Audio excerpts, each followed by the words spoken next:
Hello friend, આજે લઈને આવી છું પ્રસંગોમાં હોય તેવો લાઈવ મોહનથાળ કે લચકો મોહનથાળની રેસીપી. નથી કોઈ તેમાં ચાસણી કરવાની કે નહીં જોઈએ. કરકરો લોટ એક સિક્રેટ સામગ્રી ઉમેરીને બનાવીશું આવો દાણેદાર મોહનથાળ.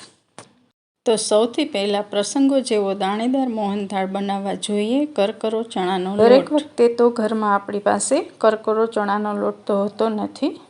તો આજે આપણે ઘરમાં રહેલા રેગ્યુલર ચણાના લોટ સાથે મોહનથાળ બનાવીએ છીએ, જે બનશે એકદમ દાણેદાર. તો અહીંયા આ 1 વાટકો ચણાનો લોટ આપણે ચાળીને લેશું.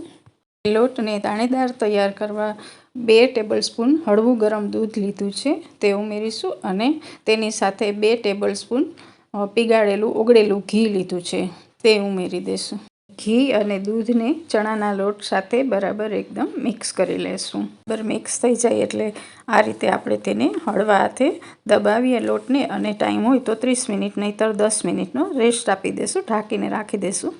10 મિનિટ પછી જો આપણો લોટ દૂધ અને ઘી સાથે ફૂલીને દાણેદાર બની ગયો છે. આપણે લોટને જો આ રીતે 2 હાથ વચ્ચે આ રીતે મસળી અને કણી કણી થાય એવો તૈયાર કરી લેશું. જો આ સમયે છૂટો છૂટો ન થાય ને મોટી કણી પડી ગઈ હોય તો તમે ચાળણી વડે ચાળી શકો છો, અને કાં મિક્સરમાં ફેરવી લેશો તો પણ લોટ આપણે એકદમ તૈયાર થઈ જશે. હવે લોટને આપણે શેકવાનો છે. લોટને શેકવા માટે આપણે જાડા તળિયાવાળી કઢાઈ લેવાની છે. હવે આપણે તેમાં અડધા વાટકા કરતાં થોડું ઓછું ઘી લેવાનું છે. ઘી ઓગળી જાય એટલે ધાબો દઈને ચણાનો લોટ છે કણીદાર તૈયાર કરેલો છે તે ઉમેરીશું અને સારી રીતે શેકી લેશું. આપણે ઘીમાં લોટ ઉમેરીશું એટલે તે લોટ કઠણ થઈ જશે, અને ત્યારબાદ આ લોટ હલકો થાય ત્યાં સુધી આપણે તેને શેકવાનો છે. શેકતી વખતે આપણે તેને ધીમા તાપે એકદમ શેકવાનો છે.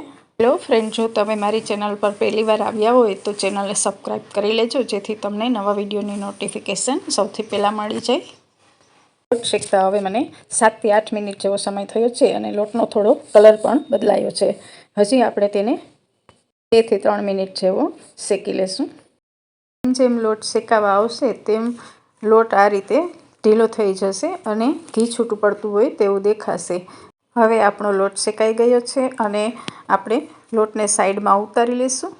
બીજા પેનમાં આપણે અડધો વાટકો કરતાં ઓછી ખાંડ ઉમેરીશું, અને તેનાથી અડધું આપણે પાણી ઉમેરી અને ખાંડને ઓગાળવાની છે. કોઈ અહીં આપણે ચાસણી કે કરવાની નથી.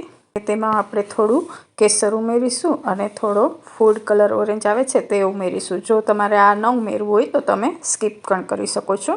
આપણે ખાંડ ઓગળી જાય એટલી વાર જ ગરમ કરવાનું છે, એટલે કોઈ ચાસણી કરવાની નથી.